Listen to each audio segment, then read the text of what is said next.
Welcome, ladies and gentlemen, to another edition of the DFS Report. Happy Thursday, December 19th. We are getting real close to Christmas. Speaking of Christmas, Zach, you guys had your Oilers Nation Christmas party yesterday, so I hear, and you might be feeling the effects of it a little bit today. No, I feel great. Everything's fine. I'm not hungover whatsoever. Everything's okay. Just please don't be too loud today. Okay, I'll keep it to a minimum. It's that time of year. Everyone's having a good time. Man. Okay, here we go. Kolosoff just got confirmed for the Philadelphia Flyers. Speaking of which, we've got a 9-game slate in our hands today. Welcome in. We had a pretty good night last night. I specifically had a fairly good night. I think it could have been a little bit better. Winnipeg won could have really kind of pushed me over the top. They did fine, but they could have done a little more and really made it a big night. Emil Andre back in the lineup. Cam York out. Thanks to our guy Beebs for that. Listen to our guy John as well. Like button for these guys. Smash that like button for us. Keep those likes coming. Keep the views coming. Really appreciate it. Let's get into tonight's 9-game slate. We got Ellsmer's Leakin starting for the Columbus Blue Jackets. It'll be Jake Allen for the New Jersey Devils. Tampa Bay Lightning will roll with Andre Vasilevsky. It'll be Jordan Binnington for the St. Louis Blues. Sorry, Vasilevsky's likely, as is Jake Allen. But Kolosoff was just confirmed. Let's see if it's updated. There we go. Kolosoff is now confirmed. Darcy Kemper likely to start for the LA Kings. Unclear who gets to start for the Nashville Predators, but it'll be Tristan Jarry for the Pittsburgh Penguins. Arvid Soderblom likely to get the nod for the Blackhawks. Undecided who gets the start for the Seattle Kraken. These Oilers will go with Stuart Skinner, who looked to bounce back after a bit of a rough performance against the Panthers. Jeremy Swayman gets the nod for the Boston Bruins. It'll be Dan Vladar for the Calgary Flames up against the Red Hot Linus Ullmark for the Senators. Likely going to see Aiden Hill. Kevin Lankinen projected to get the start in the second half of a back-to-back for the Canucks. And then in the late slate, what a juicy matchup we've got. Two guys that were traded for each other going head to head. Alexander Georgiev gets a nod for the Sharks. It'll be Mackenzie Blackwood for the Avs as they face their former teams. Cirelli questionable now? Yes. I would love to go back to Tampa Bay 2 tonight, but I honestly don't know if he's going to play. He missed practice yesterday, was not on the ice for their morning skate today, so he's a game time decision. We'll have to, luckily, if you do have interest in playing Tampa 2 tonight, it is the first, lock of the night. You'll be able to pivot off of Cirelli, so I have him in the charts. Tampa 2 looks good again tonight, but just keep in mind that he is a game time decision tonight. Okay, let's get into the charts. We'll start at the tippy top as we always do. We got the New Jersey Devils in Columbus. They are minus 216 road favorites against the Blue Jackets, who are scuffling a little bit as of late. The Devils, as I've mentioned, continue to play really good hockey. Maybe haven't been quite as fortunate as the chances that they've created, but this is an offense that is among the best in the NHL. Jim B just found that we added lines and power play status to the charts. I used to have them all the time. I don't know why I ever stopped, but yeah, if you don't know, if you haven't opened the charts yet already, we have added the power play status and which line each player is on, just for to make it even better. It's already great, but let's make it a little better. Same for the defenseman, obviously. So that should help things along as you're building your lineups tonight. But let's get into the matchups for this first game. Really, really good matchups across the board for New Jersey. And I'm just going to not bury the lead here. New Jersey 2 grades out as the number 1 line to target for us this evening. And they are seeing 8.1% ownership, which isn't crazy high. It is the 4th highest on the slate, but it's not the highest, and they are our number 1 line. So they look outstanding. New Jersey 1 also seeing their fair share of ownership as well, but they grade out 12th best compared to New Jersey 2 at number 1. So Jack Hughes, Jesper Bratt look like they're an absolute great spot tonight. The matchup is really, really good for them. They're going to see about 60% of their ice time against the Columbus third line. And this Columbus third line is just downright horrendous defensively. Granted, they do face tough competition on a regular basis, but they've just been getting absolutely caved in. And New Jersey 2, the Jack Hughes line has been just unbelievable this year. Hughes and Bratt have been red hot. So looks like a spot for them to stay hot tonight. The Heischer line obviously has had a good year too. Their matchup a little bit more difficult as they go up against that Monahan line. And if you don't know already, but that Monahan line is reunited with Voronkov and Marchenko tonight. So that line's obviously been really good. They grade out extremely well offensively. Matchup wise for them, though, it is pretty tough going head to head with Nico Heischer's line. So overall, Columbus 1 grades out 11th best. Zach, I have oodles of interest in New Jersey 2 tonight. How about you? Yeah, so do I. I mean, I've been playing New Jersey 2 pretty regularly this season, especially as of late. Jack Hughes and Jesper Bratt have been just on a tear as of late. Strong power play matchup here for the Devils as well, coming in with the third best power play matchup on the entire slate. So a lot of reason to have interest there because of the power play. The 5-on-5 stats look really good for the Devils' second line. I'm going to be absolutely jamming them in, and there's really not a lot of ownership kind of coming in on this second line of the Devils, projecting right now for about 8% ownership on the entire slate, which feels a little too low to me given this smash spot that they're in right here tonight. So a lot of interest in this second line, a little less interest in that top line. I can never quite seem to get them right, get them figured out. I think there's a reason to have interest in them. They are going to be in the player pool, absolutely. But I think, most of my New Jersey 1 ownership is going to come in with Hischier on the power play. I'll probably have 5-10% of a full line stack there for them. But yeah, man, looks like a great spot here for the Devils tonight. Yeah, the power play matchup, outstanding. 7th best power play up against the 26th ranked penalty kill. The Blue Jackets also a team that do take their fair share of penalties. Jet Greaves did perform fairly well during his brief stint with the Blue Jackets. He was sent back down, so they go back to Merzlikins tonight. His first start in a couple days since the 15th. His last 2 games, he's going to 4 and 5 goals. And if you date back to basically a month ago, November 21st, his last 10 starts, 867 save percentage. So there's a reason they went to Greaves. Merzlikins needed a bit of a break. Tarasov just hasn't played much at all recently, so Merzlikins back in the lineup tonight. Definitely a really good spot here for the Devils. Zach, you've played the Blue Jackets a lot more than I have, but this is a really, really tough matchup for them tonight. Are you going to Columbus 1 at all tonight now that they're reunited? I don't know. I don't think so. I mean, I think the argument that you could maybe make for playing them here tonight is the fact that it is Jake Allen getting the start for the Devils. He has been not as great as Jacob Markstrom. 10 games played this season, 900 save percentage, negative 0.1 goals saved above expected. So a perfectly average NHL goaltender. I don't mind the idea of mixing them in a little bit here. I just don't really know if it's a spot that is really worth playing them at all, though, to be totally honest with you. It is a really, really bleak matchup, and the public feels the same because they're only projecting for about 5% ownership as a whole and around 5% or 4 or 5% each player for the top line. So I don't think I'm going to be getting there on Columbus 1. They come out as the 11th best line to target, which isn't terrible. They're within that top 15 that I kind of bookmark as my alliance to target. But I just don't think that I'll get there tonight. Yeah, I agree with you. I haven't been playing them much recently. They've certainly cooled off a little bit, and this is just a really, really tough matchup. The Devils have been super good defensively. Let's get to game number 2. We've got the Tampa Bay Lightning and the St. Louis Blues. The Lightning are minus 214 home favorites, 3.6 implied total, 2.5 implied total for the St. Louis Blues. Just back to Devils for a second. Do you leave off Palat? Yeah, for the most part. He doesn't do a whole lot. I don't play Palat very frequently unless I just absolutely need like a $3,000 player in that lineup. I think that there's better value options even if he's in a great spot on that line. He gets there occasionally, but not with enough regularity to where he'll probably make it into like maybe a third of my New Jersey 2 stacks. How about you, Zach? Yeah, I'm a little more comfortable playing him just because, obviously he doesn't do a ton out there, but at 3K playing with Hughes and Brad, like he's going to be in situations to put up points.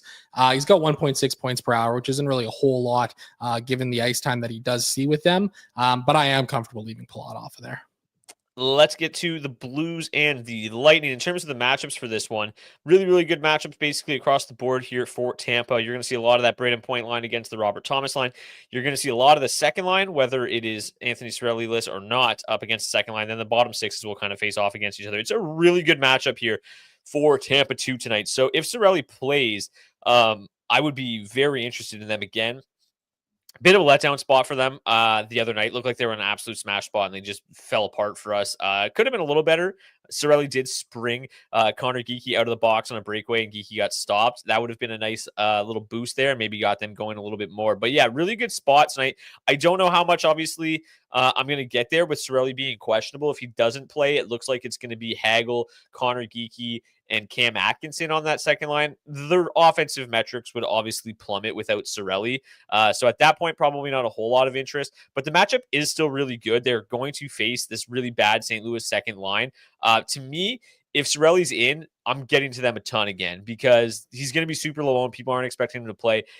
If he doesn't play, I don't necessarily hate a mini stack of Hagel and Connor Geeky. Geeky at just $2,800, just projected for just 0.6% ownership tonight. So, talented offensive player. Obviously, isn't nearly as good as Cirelli down the middle by any stretch, but I wouldn't mind just because of the matchup. I think I would get there a little bit, but nothing crazy. But if Cirelli's in, I'm super interested. The top line for the Lightning grades out obviously extremely well. They have the number one line power play score of the night. They grade out fourth best overall. They're $25,500 though. So the price tag is just outrageous. As I mentioned, they're going to go head to head with this Robert Thomas line. This Thomas line actually hasn't given up a whole lot in terms of actual goals against, but they've been giving up plenty of chances. So certainly a gettable spot here for Tampa Bay 1. And then obviously the power play is just in an absolute feast spot this evening. Number 2 power play up against the 31st ranked penalty kill for the last 10 games. So really, really nice spot here for Tampa 1. They fully correlate in that top power play unit. And again, not seeing a crazy amount of ownership at 9%. Again, obviously it's very difficult to find lines that you can stack with them or even just suitable players to play with a $25,500 line. But I had no problem getting to Toronto 1 last night at their expensive price tag. I don't think they really paid it off. They were fine for kind of how low scoring that slate was. But Tampa 1 can do some serious damage here, and I don't mind getting to them here above 9%. How about you, Zach? Yeah, I totally agree with you, man. I'm going to be getting there on the Tampa Bay side of things. You know me, I'm a big power play stack guy. I'll definitely be building around the power play here. I think this is a great spot as a whole for the Lightning. Connor Geeky at $2,800. I love him as a one-off tonight. I think he's a solid value play on the slate. I've actually got him as a one-off in my head-to-head daily face-off lineup that we'll see in a little bit here. 0.6% ownership. I mean, I think it's just a great spot for him. He's obviously not really super productive. He doesn't really have much of a floor. But again, we're just talking about a spot here where the upside is incredible for him because of who he plays with, right? So I think it's a really solid spot here for the Tampa Bay Lightning. I'll be over the field on the top line, on the second line as well. Got a little bit of interest in the St. Louis side of things too with their top line. They're seeing legitimately no ownership here on this slate tonight, 2.5%. And St. Louis 1 is coming in as the 6th best line to target on this entire slate. So they're in a really, really fascinating spot for me here too. They're coming in nice and cheap at $13,800. That really opens up a lot of options for you in what looks like a pretty solid spot for them as well. Yeah, I've been getting them with regularity lately, just because they're super talented. And they're just super, super affordable. I don't necessarily hate them here tonight either. I mean, Vasilevsky has been solid this year, 908 save percentage, but not like the typical just absolutely dominant Vasilevsky that we've seen in years past. Obviously, with no if Anthony Cirelli doesn't play, obviously not a matchup that they're probably going to see too much of, but they're still only going to see 65% of their ice time against Tampa 1. That's obviously a lot, but it's a good matchup already. And then the other 16%, if it's Cirelli list, just opens things up. That matchup will be even better. I don't mind getting to St. Louis one tonight as a contrarian play because they're super, super low owned. Basically, if you ever see a line like in the top 10 that's like 2% owned, it's pretty juicy stuff. So I'm interested there. In terms of the power play for them tonight, not great. Their power play hasn't been great. The penalty kill for the Lightning, has been really, really good. So I'm tempering my expectations a little bit. I'll probably get to them around 5-10% just to, like you said, their ceiling to price is probably the best like on the slate, right? Like they can smash. They're 3 very talented players at very cheap price tags. So like their ceiling at 13,800 is much higher than a lot of the ceilings that you're even getting in that like 15K range, in my opinion. So, I like St. Louis 1 again tonight, but not going to get too carried away. What you drinking there? A brewski? Of course. We grind all day. This is the fun part of the day. This is where we get to unwind. So a brewski and the DFO DFS report go hand in hand these days. Is the Zach curse on like it was for Domi last night? It's so funny because one of my buddies is a Leafs fan. Dylan, he works for Daily Faceoff, and he was saying, man, Toronto 3 looks really good the other night, and then they had a smash game last night. And I was like, I guess we should have him on the podcast to break down the Leafs games because I missed the performance a couple of nights ago, and last night, they look good. And I think Nick Robertson performs every time he gets a chance to go up against his brother. The DFO DFS report and a brewski is a great combo. I agree wholeheartedly.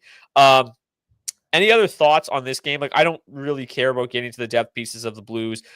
Certainly, not all that interested in the depth pieces of the Lightning. The second line, obviously intriguing if Cirelli plays, but any final thoughts on this one? No, not really. I just hope that all the goals from Tampa don't come from the third and fourth lines again, like they did the other night, because that was Yeah, brutal. it was tilting for sure. It's like, oh yeah, Tampa scored again. Oh, it was Luke Glendening, Nick Paul. What are we doing here? Okay, third game of the night. We've got the Philadelphia Flyers and the LA Kings. The Flyers, obviously, in the second half of back-to-back, got shelled by the Detroit Red Wings last night. The combined save percentage in that game was like 750. It was atrocious. I think they combined for 40 shots and 10 goals. It was just outrageous. But the Kings minus 162, road favorites in Philadelphia. The matchups here tonight, not great on either side. You're going to see a lot of the top lines going head to head, which is okay matchups for both. The depth, kind of just a mix of everybody. You're going to see the second line up against the fourth line of the Flyers a lot. You're going to see the third line against third line. You're going to see the fourth line against. It's just a bit of a free for all here tonight in this one, and the matchups aren't great really on either side. But man, I have interest in this LA side of things. This Flyers team on the tail end of a back-to-back, Kolosov getting the start. There's a lot to like about this King side. We talked about them the other day. Again, probably didn't really get there with LA2 or LA3. You would have liked to see a little bit more production. This LA2 line continues to just produce an outrageous number of chances and converting on very few of them. Kevin Fiala now just 6 points in his last 17 games. But like, I have no problem going back to them tonight. And I don't know if it's nuts, but they rank 8th overall. They're seeing just 5% ownership. Dano at $3,300, one of the best value centers. Hard to find good centers at that price. So I like him. I don't mind continuing to go to Fiala because the shot volume's still there. It just needs to start converting on some of these chances. So I don't mind LA2. Getting LA1 again, like we talked about it. We played Kopitar correctly the other night, which is rare because we never play him. But he's been just scorching hot. He's got like 30 points in his last, 20 games, something like that. He's been crazy good.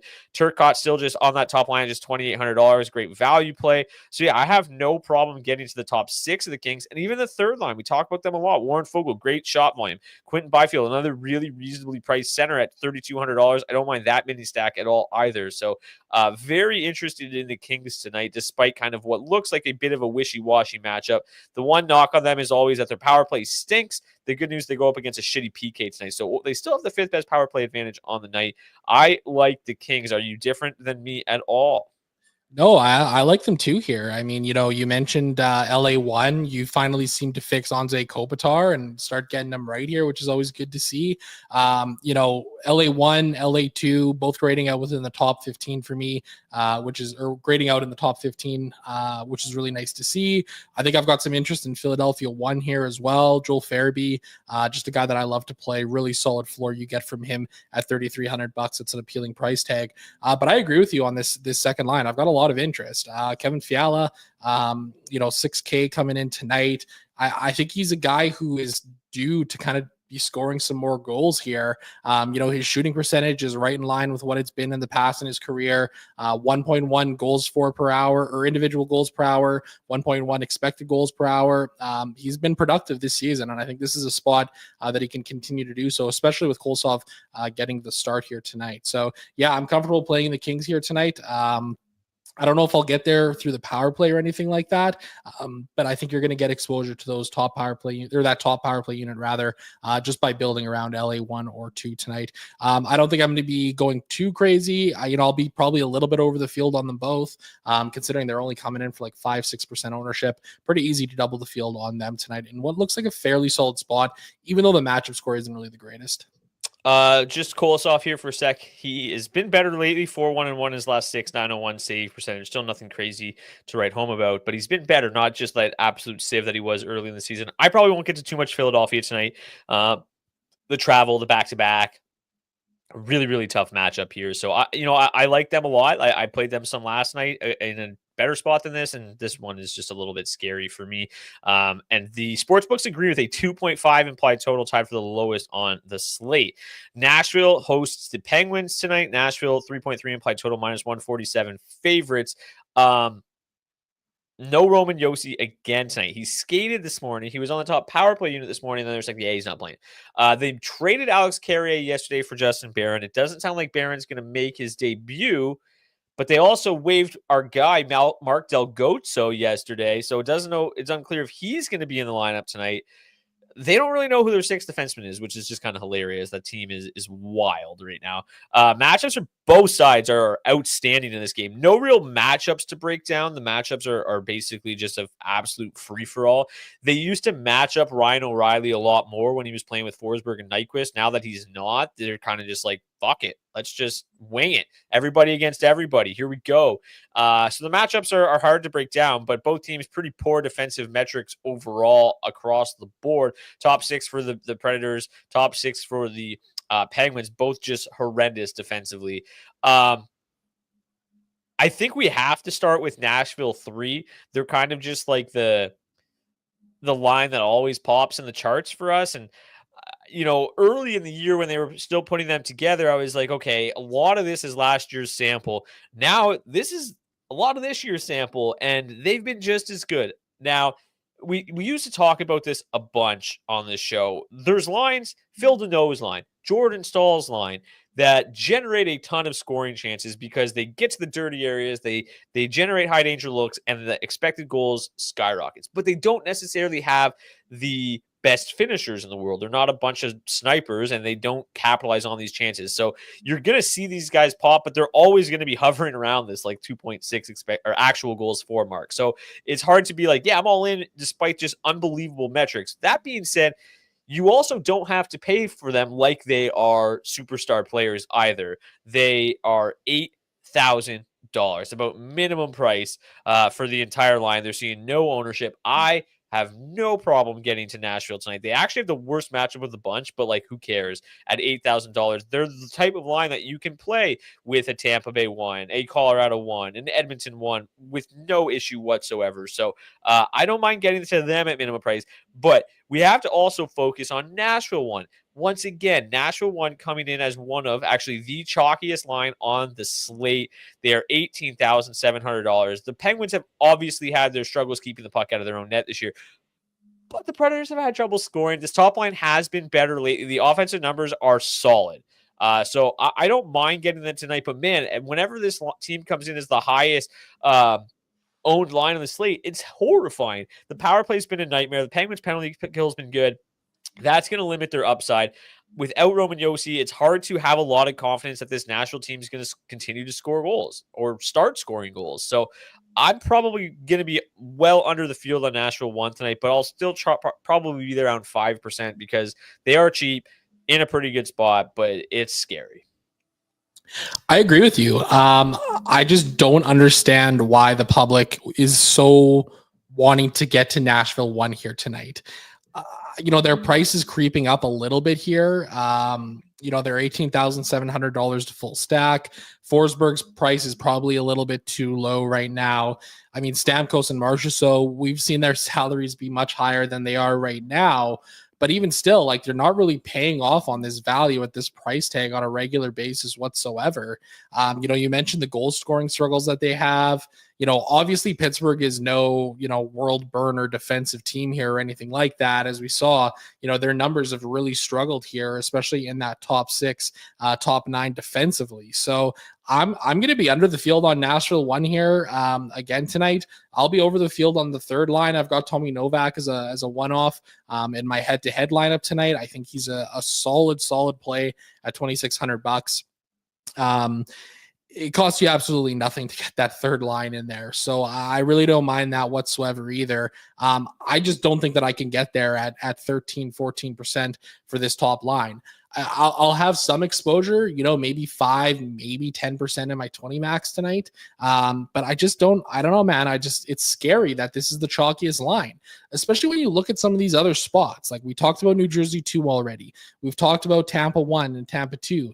That's not even getting to the likes of Colorado later in the night tonight either, who are in just a tremendous spot as well. So it's scary to see this ownership coming in, but I'm comfortable coming in under the field on this Nashville 1 side of things.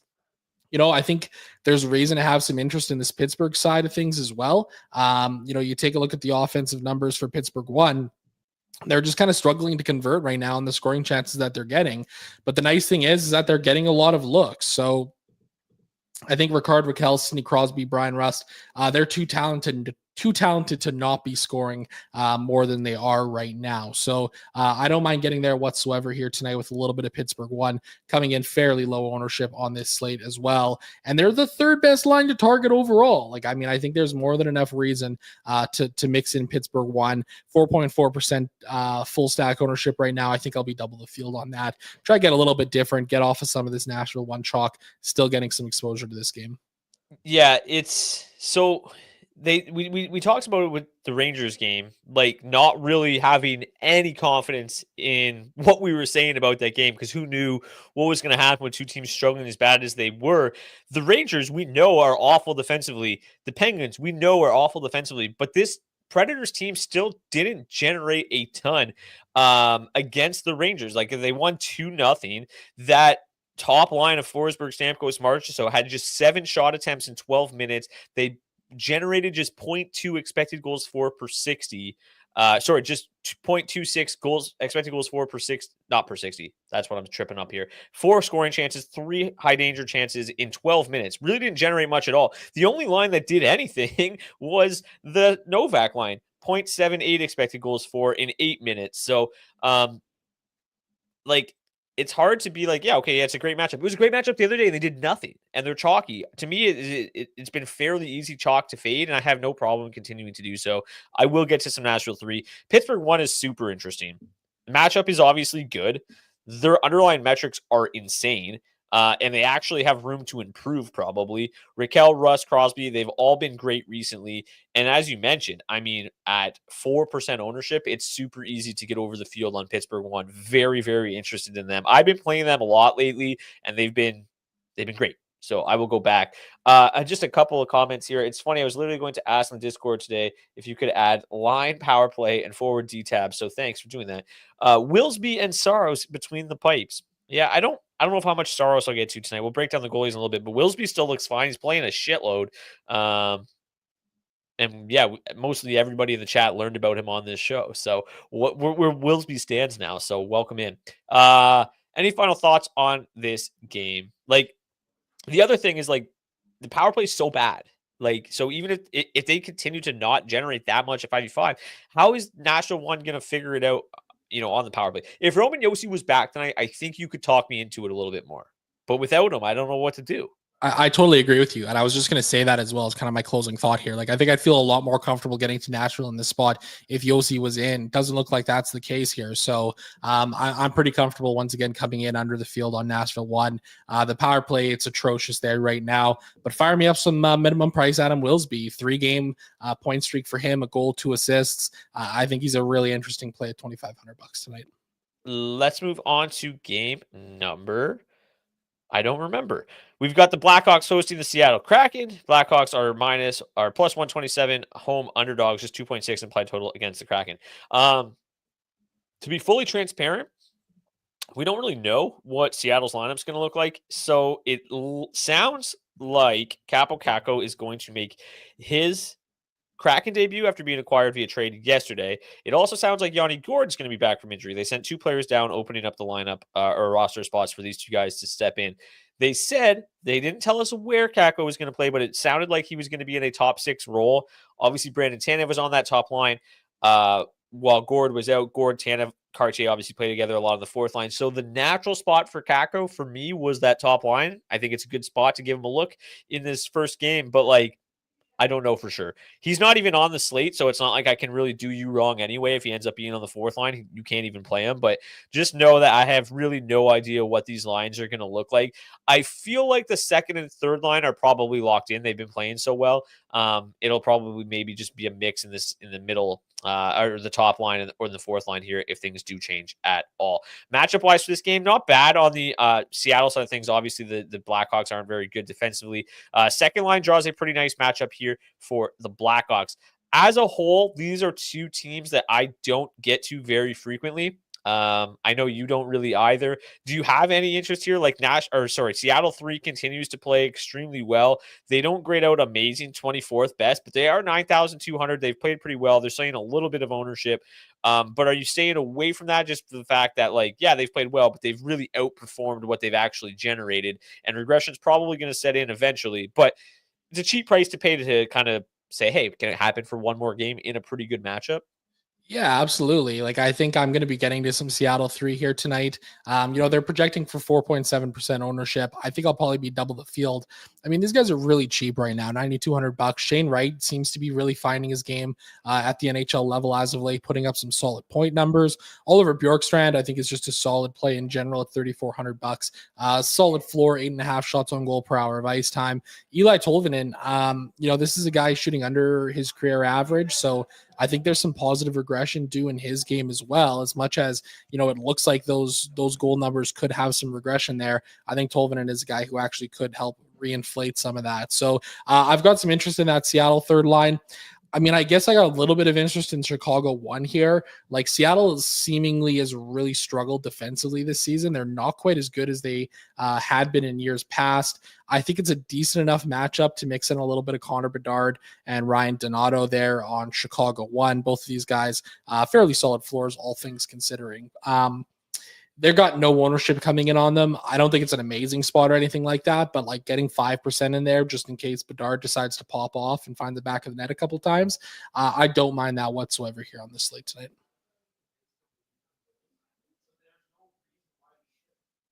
Sorry, I lost my mouse. I couldn't unmute myself. Yeah, I don't think I'm going to play too much of this game at all. And in terms of the power plays as well, not great, right? The Blackhawks actually have the #1 penalty kill over their last 10 games. And then you've got the Blackhawks power play has just been absolutely dreadful. So low total in this game. Goaltenders, Decord, Soderblom have actually played quite well. So probably won't get to a whole lot of this one. A game that I know that you will get a whole lot of is the Edmonton Oilers and Boston Bruins. The Oilers 3.5 implied total -176 at home against the Boston Bruins. Matchup wise for this one, not great on either side. The Bruins, to their credit, as bad as they've been offensively, have actually been better defensively than they were a season ago. The real issue is that Jeremy Swayman just apparently isn't good anymore. Again, he has been a little bit better lately, but he still has shown he can give up 8 goals in a game, no questions asked. So, the matchups aren't great. Fairly low pace game here, but it's really hard to slow this Oilers team down. And I wanted to draw this to your attention because we've been waiting basically all season. It took till Christmas to get the Oilers ranked #1 on the power play. Again, our power play numbers are the last 10 games only, so a smaller sample size to give you an idea of how hot they've been. #1 power play going up against number 23 ranked PK. They've got the second best power play advantage. The Bruins, the most undisciplined team on the slate as well. I mean, things are shaping up pretty good here for the Edmonton side of things. I'm not the resident Oilers fan and writer. You are. So I always let you take the floor here. Break down the Edmonton Oilers game. Yes, I will be playing Edmonton tonight, just so everybody knows. Shocking, I know. 7% ownership coming in on Edmonton 1, $20,500 to full stack. I think that they should be more expensive than they are right now. We saw Zach Hyman up in that 7K range last season. Nugent Hopkins has been as high as the mid 5Ks as well. Connor McDavid, $9,700. Very interesting number there, number 97. I think that's a fine price point for him. I think this is a solid spot here for the Oilers. And I'm really interested in building around the power play unit for them here tonight. Connor McDavid, obviously anchoring that top line, anchoring that power play unit. You got Leon Draisaitl up there as well. Evan Bouchard. I think it's a really interesting spot for the Oilers here. Kind of just goes without saying that I'll be kind of finding ways to mix them into my lineups. Don't mind a little bit of Edmonton too here tonight as well. Leon Draisaitl has just been on an absolute heater as of late, and Vasily Podkolzin and Kasperi Kapanen are staying as his wingers, even with Victor Arvidsson sliding back into the lineup, which is kind of interesting to see. I thought that Arvidsson was just going to slide right back into that spot on the right side, bumping Kapanen down. But Kapanen has, give him some credit. He's been pretty solid since joining the Edmonton Oilers, all things considering. So I've got some interest there in that second line and building around Draisaitl. I think it's a pretty interesting spot here for the Edmonton Oilers. Yeah, that second line has been solid, and they just remain very, very affordable. Where are they here? They are just 13,100 to full stack a Leon Draisaitl line, always exciting. And then you always have you specifically always play like McDavid and Draisaitl together. We actually saw them play together quite a bit in their last game, so there's always that possibility as well. Draisaitl at just $7,800. I mean, he's one of, if not the hottest player in the league right now. He's been unbelievable, and his price tag, a lot of times when I'm trying to get to the Oilers, it just kind of starts with I'm going to play McDavid. And then, like, as I start building it, like, the price disparity between these two right now is so great that it's like Leon might be the better play. He's just so much cheaper, and it allows you so much freedom in your lineups. Basically $2,000 cheaper than McDavid. It's a huge difference. So I like getting to Edmonton too, or Draisaitl at least a lot. Obviously, McDavid, I'm not saying he's not a great play. He is. At $9,700, he can pay off that salary very easily. But man, Leon is just such an affordable piece at $7,800 right now. This matchup scares me a little bit, right? Like, the Bruins are pretty good defensively, but the Oilers are just humming. Like, I'm going to get to the Oilers. The ownership is very modest at 7% on the top line. The power play looks like it's in a tremendous spot tonight. So yeah, I'm in. I'm getting there. I will not play the Bruins. They're terrible offensively. It is worth mentioning Oliver Wahlstrom will make his Bruins debut tonight on the third line. Top six will remain the same. Boston 1's been better. They grade out 15th best overall, but it's just, this is we talk about it. Like, as long as Stuart Skinner plays reasonably well, this is a good defensive Oilers team. They've locked it down pretty well this year. I mean, the top 9 specifically has really good defensive numbers. Boston's obviously, the offensive numbers are creeping back up. They're showing signs of life, but it's just not a team that I feel comfortable playing on a night-to-night basis. Obviously, you're all in on Edmonton. Are you going to go to the Boston side of things at all? No, I don't think I am. I mean, I think there's a reason to have some interest here in Pasternak and Marchand. We've talked about them being really solid plays this year, and especially with Brad Marchand. I mean, his floor has been really good this year. 9.6 shots on goal per hour of ice time, 1.5 individual expected goals per hour is a really nice number there. So generating a lot of looks, probably due for some positive goal regression too, 1.3 goals per hour of ice time. Shooting 9.6% against a historical average of 13. So there's some room for that to come back, and it could happen here tonight. I think one thing worth mentioning too, and I think you kind of hit the nail on the head when it comes to McDavid and Draisaitl. These guys are both averaging like just over 16 points, DraftKings points per game so far this season.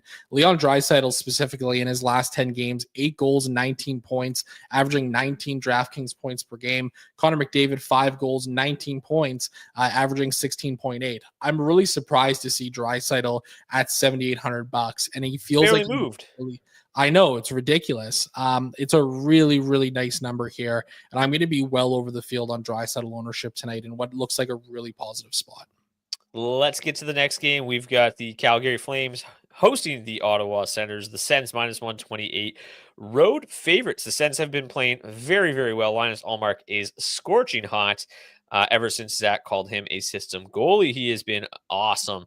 Matchups for the Flames are quite poor. Matchups for the Senators are average to slightly above average this evening. Going to see a lot of the Michael Backlund line going head-to-head with Timmy Stützle's line. Going to see a lot of the second line, the Kadri line going head-to-head with the Brady Tkachuk line this evening. The Tkachuk line's really the one worth targeting on the Senators side of things. I mentioned this last week, or not last week. Last time this team played, you were kind of put in a corner and trying to make the decision whether you wanted to play the Stützle line, whether you wanted to play the Tkachuk line, because they were kind of balanced. Now the power has just shifted to the Tkachuk line with Norris, with Batherson. That line's offensive metrics crush the Stützle line's metrics. So they have the better numbers. They've got the better matchup. Actually, they got the slightly worse matchup, but I feel much better about Ottawa 1 than I do Ottawa 2. Obviously, you got an additional power play correlation there with Ottawa 1 as well. Just makes them all the more appealing. They still only grade out 18th best tonight, 19,800. So it's a pretty penny to pay for the 19th or 18th ranked line. But they do have one of the best power play scores on the slate as a whole line, because they do fully correlate the third best power play score of any line on the slate. So, if they even find the back of the net once at even strength, they obviously have got the power play to fall back on too. So I like Ottawa 1 a little bit tonight at 5.9%. Maybe more of a late slate play for me than a main slate. I do think the Sens are in a pretty nice spot here this evening. Ottawa 3 continues to pop as a value option as well, just 8,100. Nick Cousins, Shane Pinto, Michael Amadio, basically minimum price. Their offensive metrics are really, really good. They actually have a pretty reasonable matchup tonight as well. So I don't know how much I'm going to get there. I don't really believe in the offense too much out of these three, but the metrics are what the metrics are. They look okay. If I'm going to sit here and say that Mark Jankowski and Tommy Novak and Luke Evangelista are solid plays, I think you have to at least give Ottawa 3 some credit as well. Shane Pinto especially has been pretty good as of late. And Cousins and Amadio specifically, they do possess okay floors, not great by any stretch, but yeah, this is an okay line that I might get you again, maybe more late slate. On the Flames side of things, this top line, man, just continues to just show out. 5.0 goals for per 60 is ridiculously good. And they are generating a fair number of scoring chances, 31, scoring chances, 15 high danger chances. Their matchup's not great, as I mentioned. They're going to see a lot of that Stützle line. As bad offensively as the Stützle line's been, they're really, really, really good defensively. So don't know how much Calgary I'm going to get to tonight. I actually have a lot of interest in Linus Ullmark between the pipes, but we talked about the Flames are better on home ice. You play the Flames every night, so just take it away. Yeah, I've got interest in playing the Flames here tonight. I don't think I'm going to go crazy or anything like that, but 5% ownership coming in on these lines, I think is a more than fair number. Going up against Linus Ullmark, the goaltender who I seemingly have fixed. In Ullmark's last 10 games since I called him a system goaltender, 7-2-1 record, 941 save percentage, and 2 shutouts. So, Ottawa Senators fans, if you guys want my mailing address to send me some flowers or some thank you cards, just let me know. I would definitely appreciate those because I've seemingly fixed him and I'm going to be playing him tonight. So I'm probably going to end up breaking him here some reason, somehow, some way. Calgary won, as you mentioned, they're in a great spot. They've been absolutely cruising offensively as of late here. I've got interest in playing them. They're nice and cheap.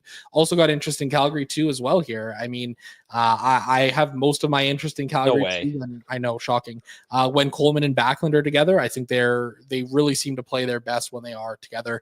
I'm not going crazy or anything like that, but I think that the ownership that they're seeing is more than fair. And I've got some interest in this Ottawa one side, and I'll probably a little bit over the field on Ottawa one. Dan Vladar is getting the start for the Calgary Flames tonight, and he is one of the worst goaltenders in the NHL. 16 games this season, 885 save percentage, a negative 6.5 goal save above expected. This is a really great spot here where I think Ottawa will be able to take advantage of the Calgary Flames. Well, there you have it. Play Dan Vladar because, man, Zach slander is too strong. Willsby, Domi, Ullmark. He fixed all of them. He's turned them all into superstars. Dan Vladar, the next on Zach's hit list to turn into a superstar. So book the 36 save shutout for Dan Vladar tonight. That's you right. heard it here first. Yeah, but I do like Ottawa one quite a bit. I liked him a lot more before you just cursed us, but that is what it is. In terms of the power play in this one, the Flames and the Senators both in pretty good spots. The Senators power play has not been very good, but neither has the Flames penalty kill. And the Senators draw the most power plays of any team on tonight's slate. The Flames fairly undisciplined. So the Sens projected for or tied for the highest projected power plays this evening, which helps boost that number. Obviously, going up against that brutal PK helps as well. The Flames, again, they look okay. But as you see here, 51% of the ice time for the power play ones. They really like to kind of spread things out. You don't really get a massive power play advantage when targeting the Flames. So, I think he fixed for Willsby is not exactly right. He made Willsby. Yeah, I guess so. That's true. Braddy Hattie tonight. Love the pick. Make sure you drop it in the actual comment section of the video if you want it to count. And again, if you want to participate, if you're new to the show, if you want to participate in the Hat Trick Pick Challenge, win a $25 gift card to nationgear.ca. Pick up some daily Faceoff swag. Comment your Hat Trick pick in the comment section of the video on YouTube. And if your player scores a Hattie, we'll get you the gift card.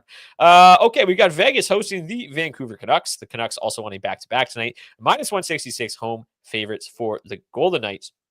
3.3 implied total. Worth noting that the Vegas Golden Knights will be without Ivan Barbashev. They will also be without Nick Waugh tonight. We aren't 100% concrete on these lines. Basically, this is kind of what the Golden Knights coaching staff was kind of hinting at was going to happen tonight. So Dorofeyev or Doroflorov moves back up to the top line with Eichel and Mark Stone. You're also going to see Victor Olofsson get the bump from the third line to the second line with Will Karlsson and Tanner Lashinsky, Cole Schwindt enter the lineup in the bottom six. In terms of the matchups for this game, better for the top line than the second line. Decent matchups across the board for the Vancouver Canucks. The Canucks are just a team that I do not feel comfortable playing on a night-to-night basis. They just do not generate enough offense. The pace score in this game is outrageously low. I played Vejmelka on the late slate last night pretty comfortably. I liked Vejmelka in that spot. The Canucks don't really score. I think Aiden Hill's in a good spot tonight. I don't mind the Vegas side of things tonight with Lankin and getting the start, second half of back-to-back for Vancouver. How much I'm going to get there kind of remains to be seen. The top line, fairly good matchup, fairly good offensive metrics. They've obviously cooled off a little bit, but they do grade out okay, 19th best. Doroflorov at $4,700. this line's seen a decent chunk of ownership, but they project quite nicely. 19th best in the charts, but if you take a look at the raw projections, they grade out as one of the top 10 lines in terms of value. So at 20,100, they grade out okay in terms of lines above $20,000. Only Colorado 1 and Tampa 1 grade out better in terms of raw projections. But in the charts, they don't like them quite as much. Do you have interest in this Vegas one side of things? I feel like we've kind of always come in under the field on this line. Are you interested in running it back with them at all tonight? Not really. I mean, this is just two teams who I don't really like to play a whole lot of. I think if I had some interest, it would probably come in on the Vegas one side of things. But both of these teams have really struggled to score offensively for a little while here. So this game has the lowest pace score on the entire slate. It just feels like a bit of an ugly spot for both of these teams. I think I've got some interest tepidly in Vegas one. I might get there for 5%. Maybe I'll get there for 5% on Vancouver one as well. I mean, the numbers aren't terrible for them here. Fairly decent, okay-ish matchup score. I just don't really see this being a high scoring game. And that's probably why I'm out on it for the most part. Yeah, I don't have a ton of interest either. Looks like a pretty low scoring game. 3 and 4 back to back with travel, backup goalie, and the team battling the flu. If there's ever a game to play the Canucks, it's this. I think that is a good argument for the Vegas Golden Knights. I don't mind Vegas one, but that's probably the power play. Not a whole lot for either team here. 12th and 11th best. The Vegas Golden Knights, man, 2 times shorthanded per game. How's it even possible? It's crazy. As an Oilers fan, that must piss you off. Oh, it does. A little more when you're hungover too. Okay, final game of the night. Probably the most fun game of the evening. The San Jose Sharks hosting the Colorado Avalanche back-to-back. Not back-to-back. Goalies revenge tour here as you've got Georgiev facing his former team. You got Blackwood facing his former team. I mean, it seemed like Georgiev's exit from Colorado was a little weird. Like, he didn't really say anything about anything. I don't know if there's again, just pure speculation here. If there's any kind of tension between maybe Georgiev and the skaters. I mean, for how bad he was, I feel like you would probably be pretty pissed off as a forward. You're out there scoring 4 goals a night and you're losing 5-4. But man, if there is any tension at all, even if there isn't, to be honest with you, there is a lot to like about this Avs team tonight. They probably cannot wait to light this guy up and see what it's like to just be like, oh, it's what it's like to score 9 against Georgiev because he's just terrible. Colorado 1 always grades out well. They have the number 1 matchup score tonight. I don't know if they've ever had that. It's scary for basically the entire slate. And they're pretty reasonably priced. Not reasonably priced. Ownership's pretty reasonable. 12%. I would not be shocked if it's much higher than that. 22% specifically on McKinnon. Rantanen under 10%. Lehkonen under 7%. I mean, there's just so much to like here. The offensive metrics are insane. They have the 100% matchup score. The power play doesn't grade out well. That's the only issue. But I've been burned a lot by Colorado recently. When I play them, they suck. When I don't play them, they score 7 goals. What are you doing tonight? Is it just smash and just whatever it is, what it is, just play them as much as you can? Yeah, pretty much. I mean, I don't see any reason to do anything besides that. I thought they were going to be the highest owned line on the slate in terms of the projected ownership. I was surprised to see Nashville won there. I mean, 12.9%. They're the second highest owned line. Well, we're talking about small numbers here, but yeah, man, I'm going to be jamming Colorado 1 in tonight. I mean, it just seems like a great spot. You listen to some of those pressers in those really tough times for the Avs earlier this season, and you could hear the players saying without saying, like, can we please just get a save? Like, you could kind of just tell there was some frustration from the team. So it would not surprise me in the least to see them go out there and try and beat up on Georgiev tonight. They're in a prime spot to do so with Colorado 1.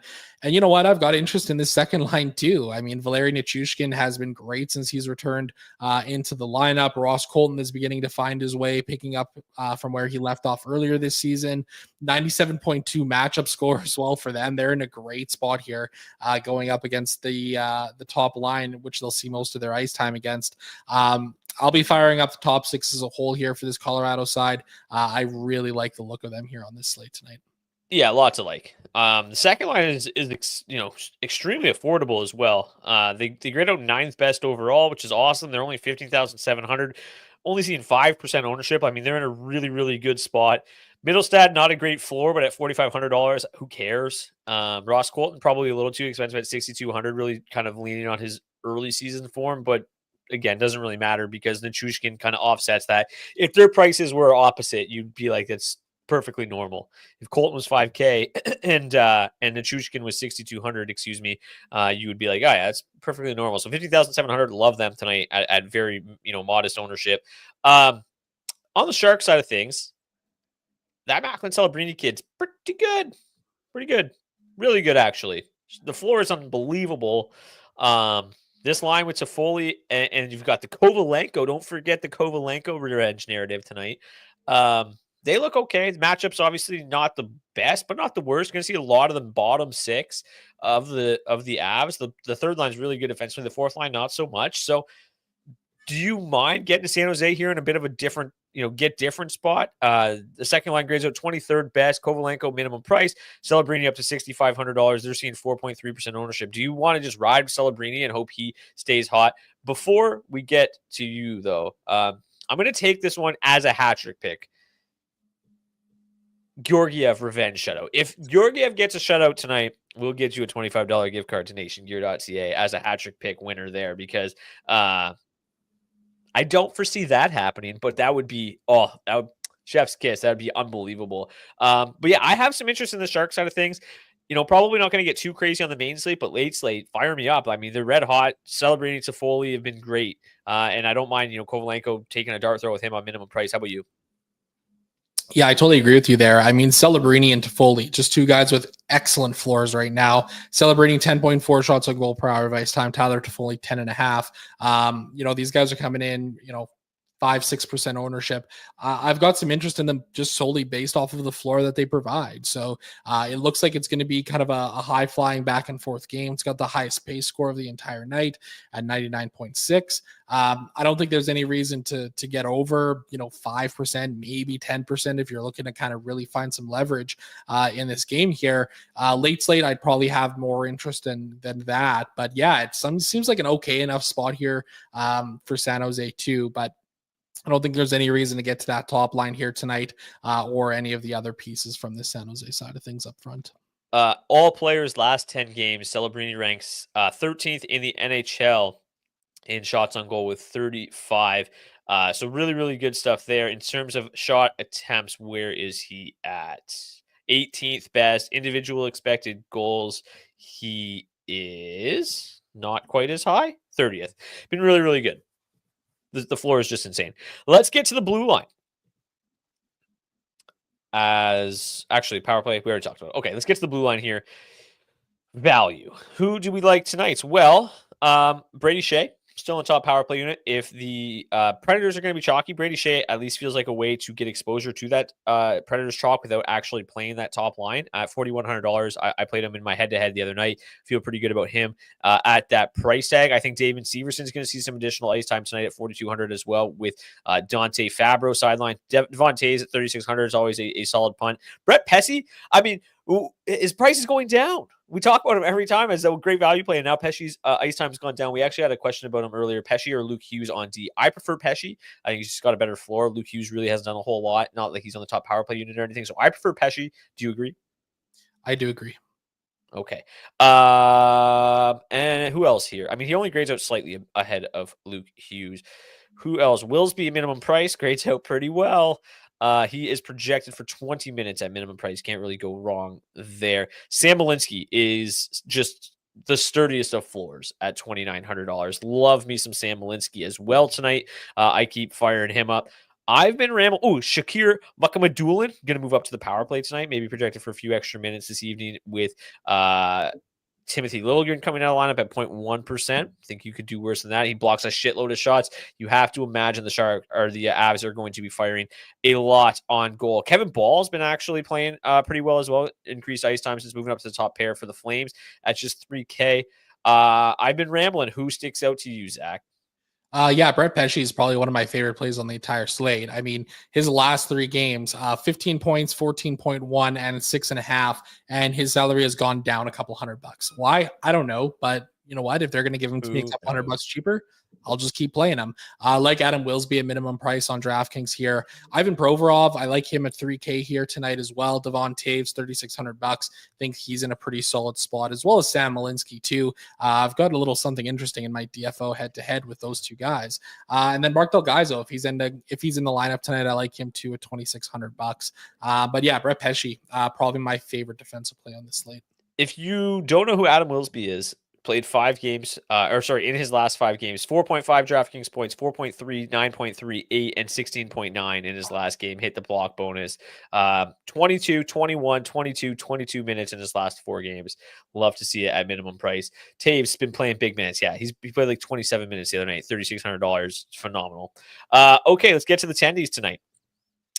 Jake Allen projects as the number 1 goalie to target, tied actually with Mackenzie Blackwood as the 2 also highest price goalies on the slate. In terms of ownership, highest owned goalie tonight is going to be Darcy Kemper at 11%, UC Saros at 10%, Linus Allmark at $7,600.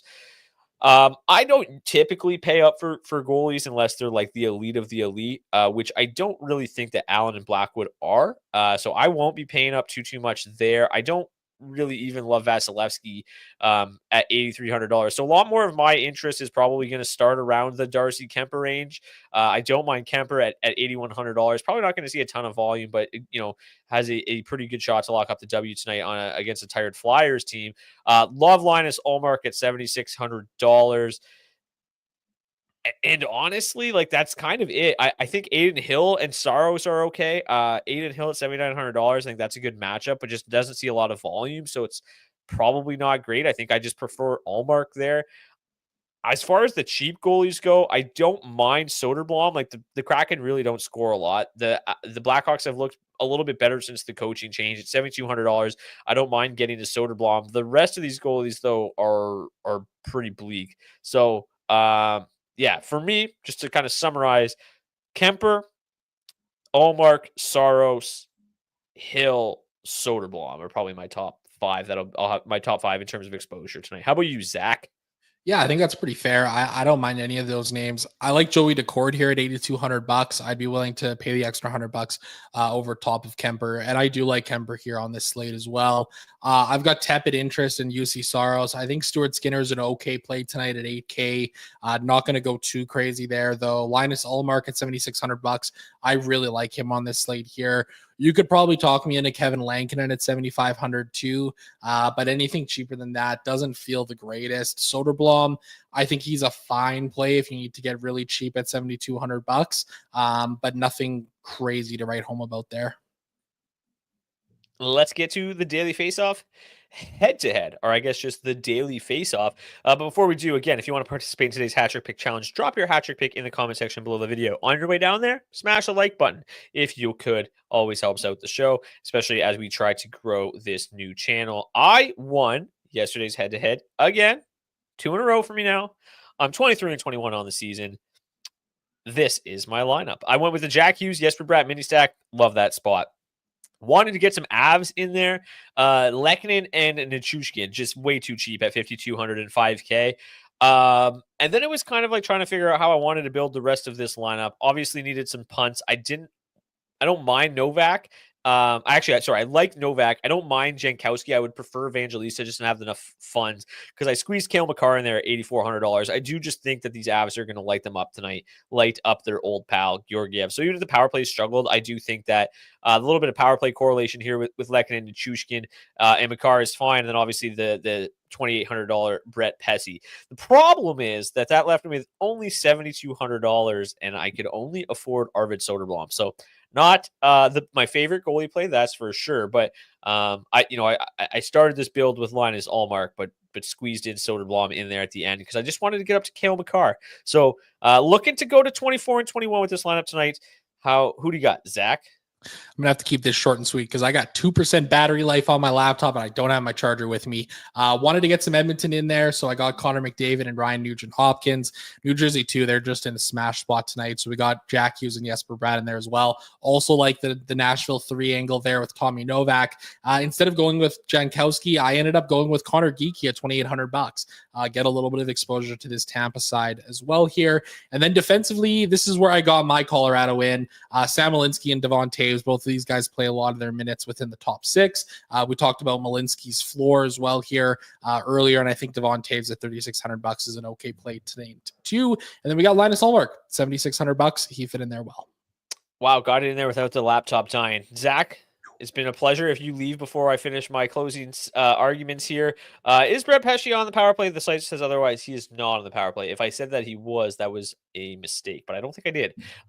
Anyways, that's going to do it for today's edition of the DFO DFS report. We will be back tomorrow at 4:30 p.m. Eastern for, I believe it's a 7-game slate. Really nice 7-game slate to close out the week. Then I believe we got a 13-game slate next Monday before we head off to the Christmas break. So if you want to participate again in the Hat Trick Pick Challenge, drop your Hat Trick Pick in the comment section of the video on YouTube. Smash the like button on your way down there.